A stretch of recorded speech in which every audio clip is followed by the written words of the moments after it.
Hello friends, आप सभी का स्वागत है तेज मैथ्स में। फ्रेंड्स, आज हम लोग वैसे प्रश्न होंगे जो रेलवे एग्जाम्स में एक से अधिक बार पूछे जा चुके हैं और जो आने वाले एग्जाम्स के लिए भी मोस्ट इम्पोर्टेंट होंगे।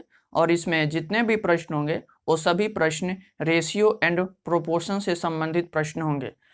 तो आइए देखते हैं पहला प्रश्न है, राम और श्याम के बीच धनराशि 8 और 19 के अनुपात में विभाजित की जाती है। यदि श्याम को 247 रुपये प्राप्त हुए तो राम को कितनी राशि प्राप्त हुई। यहाँ दो व्यक्ति है, एक राम है और एक श्याम है। राम को यदि हम आर मान दें और श्याम को एस मानते हैं, इन दोनों का रेशियो दिया है 8 और 19 का रेशियो दिया है, जिसमें से श्याम को 247 रुपया प्राप्त होता है। यही श्याम है एस, जिसको अनुरेशियो में 19 प्राप्त हुआ था, इसको रुपया में प्राप्त होता है 247। इसी को 247 रुपया प्राप्त होता है। इस 247, अब यहाँ से हम रेशियो 1 इक्वल टू निकालते हैं तो आएगा 13। तो अब हमें इसमें प्रश्न में पूछा है राम को कितनी राशि प्राप्त हुई, राम की राशि प्राप्त करना है। तो राम की राशि रेशियो में 8 था, तो 8 गुने 1 आया है, 1 रेशियो इक्वल टू आया है 13, तो इसमें गुना कर देंगे तो आ जाएगा 104। तो राम को प्राप्त हुआ है 104 रुपया, जो कि डी में दिया है, हमारा आंसर होगा। इसके बाद नेक्स्ट प्रश्न है 2 नंबर प्रश्न में बोला गया है 4 पद समानुपात में है, पहला, दूसरा और चौथा पद क्रमशः 4, 22, 33 है, तो तीसरा पद मालूम करना है। देखते हैं, पहला पद, दूसरा और तीसरा और चौथा, ये 4 पद जो है वह समानुपात में है अर्थात, और इसी में से दिया है कि पहली संख्या 4 है, दूसरी संख्या 22 है और तीसरी संख्या नहीं दिया है, चौथी संख्या दिया है कि 33 है। तो हम तीसरी संख्या को एक समान लेते हैं। इन संख्याओं को बोला है कि समानुपात में है, तो इस तरह का होगा। इसको हम इस तरह से भी लिख सकते हैं, 4/22 इक्वल टू x/33 भी लिख सकते हैं। इस तरह जब लिखे, अब हम यहाँ से x का मान फाइंड करेंगे, x का मान निकालेंगे तो x इक्वल टू हो जाएगा, इसको क्रॉस मल्टीप्लिकेशन करेंगे तो ये हो जाएगा 4 गुने 33 डिवाइडेड बाई 22। इसको काट करेंगे, 11 दूनी 22, 11 तिहाई 33 और 2 से कटेगा 2, तो 3 दूनी के 6 आएगा। तो यहाँ पर निकला कि तीसरी संख्या कितनी हुई, 6, जो कि ए में दिया है, ऑप्शन नंबर ए में हमारा सही आंसर है। इसके बाद नेक्स्ट प्रश्न है 3 नंबर, 12, 18, 20 के चतुर्थ अनुपात को पता करना है। देख सकते हैं कि यह भी प्रश्न कई बार एग्जाम्स में पूछा गया है। तो फ्रेंड्स, हम इसमें वैसे ही प्रश्न देखते हैं जो रेलवे एग्जाम्स में एक से अधिक बार पूछे गए हैं, या जो प्रश्न इंपॉर्टेंट हैं, पीछे जाने की संभावना है, वही प्रश्न हम इसमें डिस्कस करते हैं। तो देखते हैं, यहाँ पर 12 रेशियो 18, 20 रेशियो x, ये क्या है, चतुर्थ अनुपात में है, चतुर्थ अनुपात में है। तो इसको हम इस तरह से भी लिख सकते हैं, 12/18 इक्वल टू 20/x। अब यहाँ से हम x का मान फाइंड करेंगे, तो निकलेगा,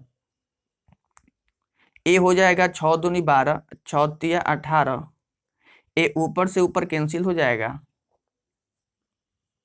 अब यहाँ से x इक्वल टू आ जाएगा 30। जब x इक्वल टू 30 आया तो यहीं पर चतुर्थ अनुपात अर्थात जो x माने थे वो निकल गया कितना, 30। यही हमारा आंसर हुआ, जो कि ए में दिया है। इसके बाद नेक्स्ट प्रश्न है 4 नंबर प्रश्न में बोला गया है मध्यानुपात और तृतीय अनुपात के सूत्र का उपयोग करके 8 और 20 के बीच तृतीय अनुपात तथा 4 और 9 के बीच के मध्यानुपात को मालूम करना है। तो पहले हमको जानना होगा कि तृतीय समानुपात क्या होता है और मध्यानुपात क्या होता है। तो तृतीय समानुपात जब कहे तो तृतीय समानुपात इजकल टू होता है b² डिवाइडेड बाई a। और जब मध्यानुपात कहे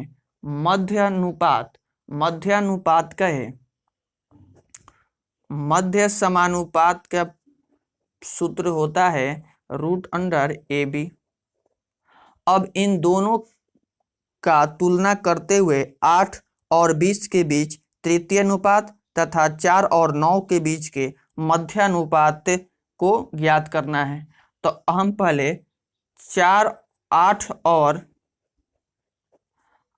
और 20 का निकालते हैं। 8 और 20 का तृतीय अनुपात निकालते हैं तो b², तो 20 का b है, एक को a है और b है, तो 20 का स्क्वायर हो जाएगा 400 और a का स्थान पर 8 होगा, जो कि भाग देंगे तो 8 × 40, 50 आ गया, 50 हमारा आया। इसके बाद इसी प्रश्न में अब पूछा है 4 और 9 का के बीच मध्यानुपात। तो 4 और 9 के बीच निकालते हैं इसका मध्यानुपात जब हम निकालते हैं तो हो जाएगा मध्यानुपात √AB होता है, होता है तो 4 × 9 हो जाएगा, जो कि इसका 6 आ जाएगा, क्योंकि ये 2 हो गया, 3 हो गया तो 3 6 हो गया। अब दोनों का अनुपात पूछा है, इस 50 और 6 का अनुपात पूछा है, तो दोनों का रेशियो में अनुपात लिख देंगे, 2 कॉमन ले लेंगे तो 25:3 हो जाएगा। इसके बाद नेक्स्ट प्रश्न है 5 नंबर प्रश्न भी इम्पोर्टेंट है। इस तरह का प्रश्न भी पूछा जाता है, ये चतुर्थ अनुपात से ही संबंधित प्रश्न है। 3.6 और 6.9 और 11.4 का चतुर्थ अनुपात क्या होगा। तो देखते हैं 3.6 अनुपात में है 9 के, तथा चतुर्थ अनुपात समानुपात में है 11.4 अनुपात x के।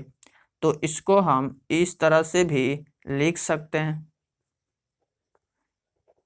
11.4 डिवाइडेड बाई x, इस तरह से इसको हम लिख सकते हैं।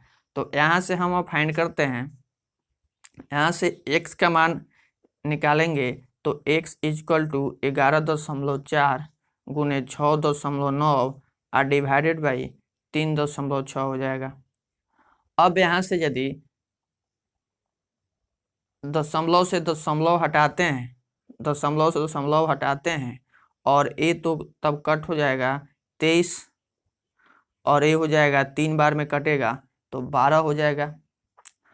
अब यहाँ पर इसको हम गुना भाग करेंगे और आंसर मंगानेंगे तो आ जाएगा 21.9, जो कि डी में दिया है। हमारा सही आंसर यही है। फ्रेंड्स, इसमें जितने भी प्रश्न दिए गए हैं सभी प्रश्न आपके एग्जाम पॉइंट ऑफ व्यू से काफ़ी महत्वपूर्ण है। तो यदि वीडियो पसंद आ रही हो तो वीडियो को लाइक करें और मिलते हैं नेक्स्ट वीडियो में। तब तक के लिए बाय, टेक केयर।